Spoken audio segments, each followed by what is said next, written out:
Welcome to Across the Pond, a podcast for leaders in market research to help them grow their insight agencies, with Steve Henke and Paul Griffiths.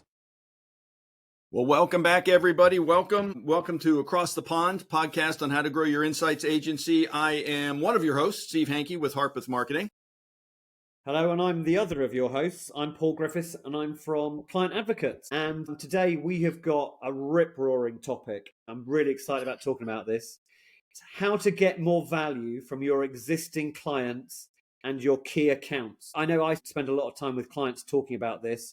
And Steve, I can only imagine it's exactly the same for you. So, yes, absolutely. I think it is an underutilized opportunity for most agencies. Yeah.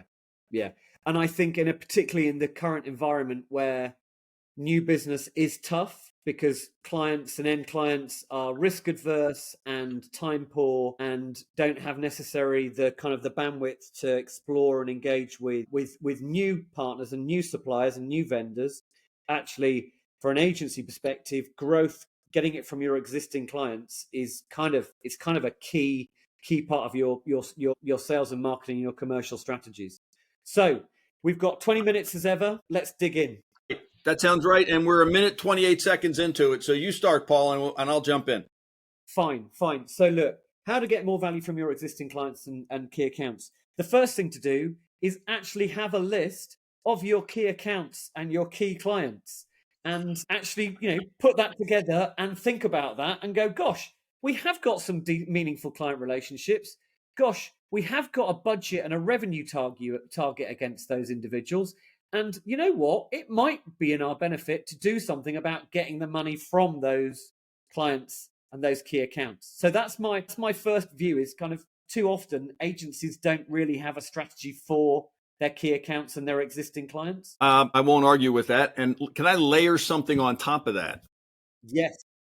What I want to make sure of when you look at your list of clients, that it's not just your top 5 clients, top 10 clients this year. What I would say is look at your client list over the last 5 years. Here's the report you need to run. Revenue by client by year for the past 5 years. Because you may have clients now that aren't doing a lot, but 5 years ago, they were much bigger. So there's opportunity there. And so maybe they should be into the key account category. But if you just look at last year's numbers and descending dollar volume, you'll get most of them, but you might miss a couple. So Look back beyond 1 year. Yeah, and look, it ties in with what we were talking about in episode 7 about kind of quick, low cost, no cost ways of engaging with clients and getting more value. One of them is just going back to that list of clients that you haven't worked with for a while and going, hey, how are you? What's going on? But to do that, you need to have a plan and you need to have that list and you need to be kind of actively searching for it and going after it. So I think that is that's lesson 1 is just have that list. I think honestly, I am a big believer in account planning. That doesn't mean a big long 20-page, 30-page document that takes 3 months to compile, and then everyone sits around, claps each other on the back, and goes, "Then well done, we've got our account plans," and then they go in a drawer, and everybody just goes back on and gets on with it. But I do believe in having activation plans where, for your key accounts, every month there is some form of process where you are reviewing the health and wealth of that account. You're looking at what have we done last month to engage with that client, whether that be on projects or external to projects. And moreover, identifying what should we do in the next month and deciding who's going to do that and what they're going to do and when they're going to do it. So that next month, when you come back and review that, something's actually happened. Completely agree. Big fan of plans. Talk about them with our clients all the time. Let me add 2 tidbits to that, Paul. I think it is easy, even with our biggest clients, to get pigeonholed into delivering certain things.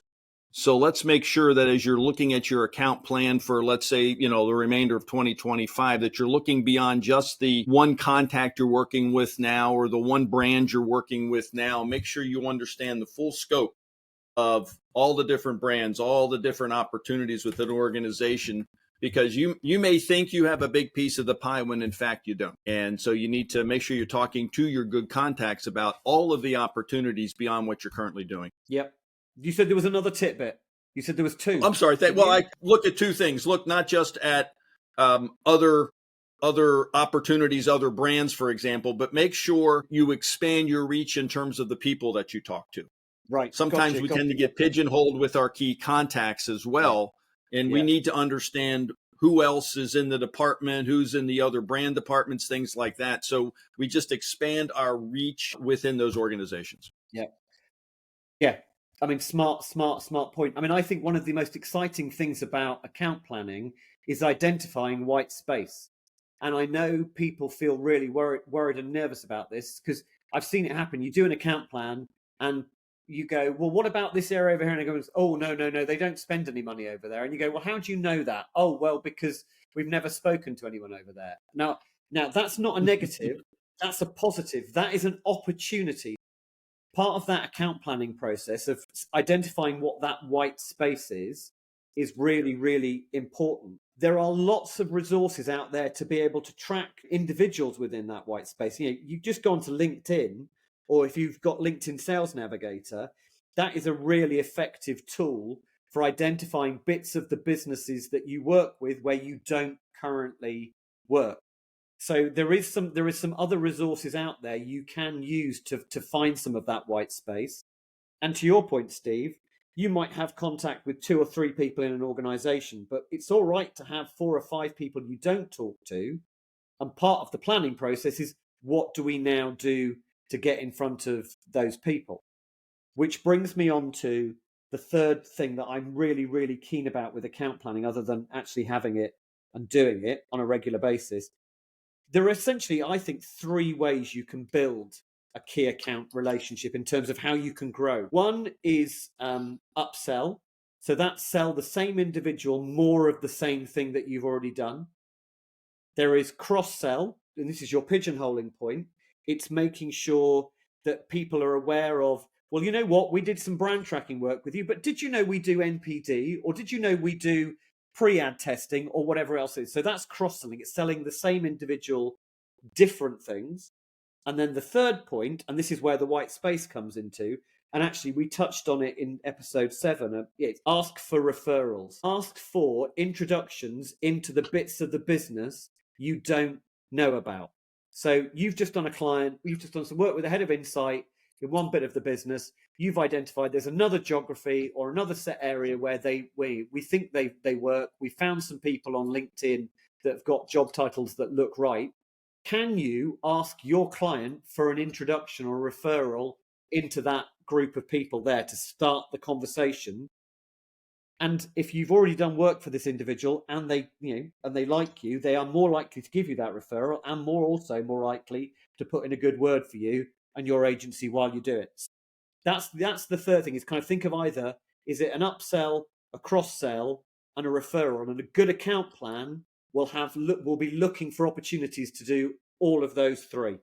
Yep. Agree 1,000%. I didn't know if we were going to get to the upsell cross-sell conversation, but we absolutely, I think it's a critical part of this. Quick story, Paul. So I was making some calls on behalf of a research agency to some of their clients. They wanted an objective observer to have these conversations. And the clients I was speaking to, the clients that I was speaking to, through no fault of anybody's, had sort of pigeonholed my client into one particular set of services. And those people I was talking to asked me, does your client do anything else? Because we'd like to send them more money.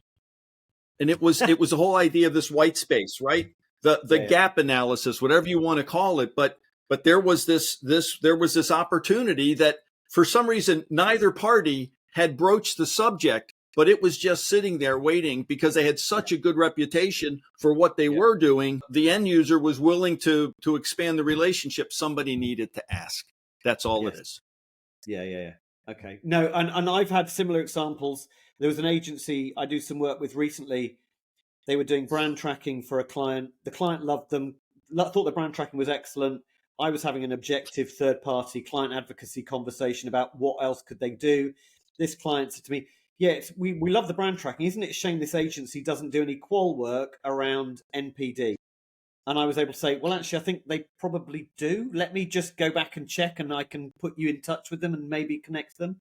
As a result of that, that agency now has started to build some qual and some NPD into its brand tracking proposal for the next time. And also they've had a couple of RFPs come in for qual work, because it was, but nobody, and it comes back to account planning, nobody in the agency had joined the dots up and gone, well, look, we're doing lots of work in this area, and this other team going, actually, you know what, we don't do any. What can we do to piggyback off you? So I think that's a really good example. It's just a matter of being willing to ask those questions. Yeah. And maybe doing a little research on the company's website or in their annual reports if they're a public company, or ask ChatGPT to do an analysis of the company's corporate structure, whatever it is. But find out where the white spaces are. And then be prepared to talk about them. Yeah. The other thing I would say is some of this is about the volume of activity. So one of the pushbacks I get from agencies is senior people are perceived that this is their responsibility to develop the account relationship, to build those clients, and the more junior people in the team, it's not their responsibility. They're kind of there to do the projects and kind of, you know, keep things doing a good job on the project side. One of my observations would be the agencies that do really, really well around key account development, existing client growth, they are getting everybody in their team to take responsibility and accountability for it. And, you know, and obviously at different levels, you can't expect somebody who maybe is kind of early in their career to have that high level strategic conversation with the head of insight about what other opportunities are for their agency to grow. But they can be working at the level they operate on to build influence, build rapport, build personal relationships with the people that they work at and the level they work at, because those people they're working with are influencers on decisions. They are people that are in the ear of the head of insight going, oh, no, I had a nice chat with Steve the other week. He's a good guy, etc., etc. I think pushing this account responsibility deeper into your organization and empowering people more junior levels to have a go at some of this stuff is really, really important, both from a scale perspective and also just practicing and getting them comfortable and confident to do it. Let me ask you a question, Paul. I have always liked, and we probably talked about this in one of our earlier episodes in terms of structure, but I always like the idea of a key account manager. Yep. That one person who owns the relationship, not that others should not be involved, but somebody that owns it, is the advocate for that client back at the office, et cetera. Do you support that role as part of the relationship with key accounts? Entirely. And I think there are agencies that I see who have got that, you know, they're probably senior people, they're probably very commercial people. They are becoming less and less involved in projects and more involved in relationships. And for some agencies, you know, these relationships will be worth millions of pounds or millions of dollars, and therefore they warrant having somebody at that level who maybe is involved in projects at a kind of a high level, maybe involved in the proposal writing and in some of the delivery, but actually they're not involved on a day-to-day basis in projects, because their job is to build out and support the teams to do a better job of account development, account management, and to liaise with clients. But that's why that role is really important as well, because that individual can coach and should coach and support and help the more junior people on the account to learn and develop these skills. So they are not just about developing the relationship with the client, they're about developing the skills and the expertise of the individuals in their account teams, in the agencies, so that they can take on some of the accountability and some of the responsibility.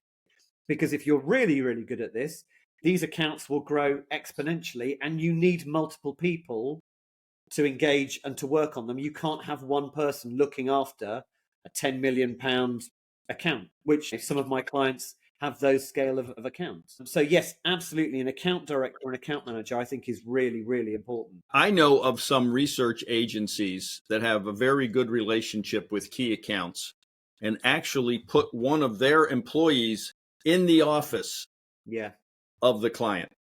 so that account manager is there every day, being almost part of the client team. Boy, talk about a way to really sort of, integrate yourself into the buyer's world. If both parties are up for that, I think there's great value in that.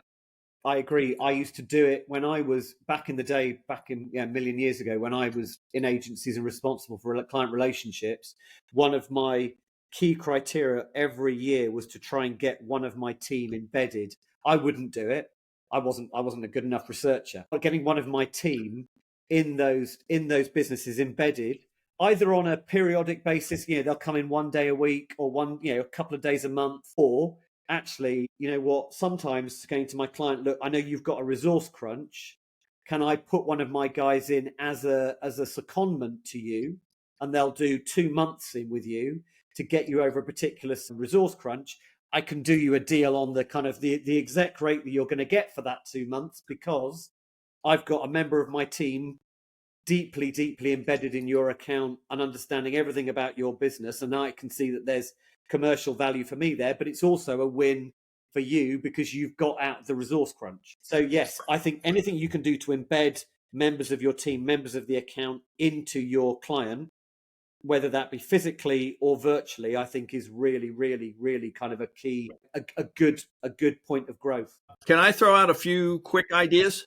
Yes, I'm mindful of time. We've got 3 minutes, so come on, let's crack through a couple of ideas. All right, rapid fire here, and these kind of fall under the umbrella of leveraging clients and key accounts for marketing purposes. Again, as we talked about the last episode, you need, in going after new clients, you need some proof sources that you can do what you say you can do.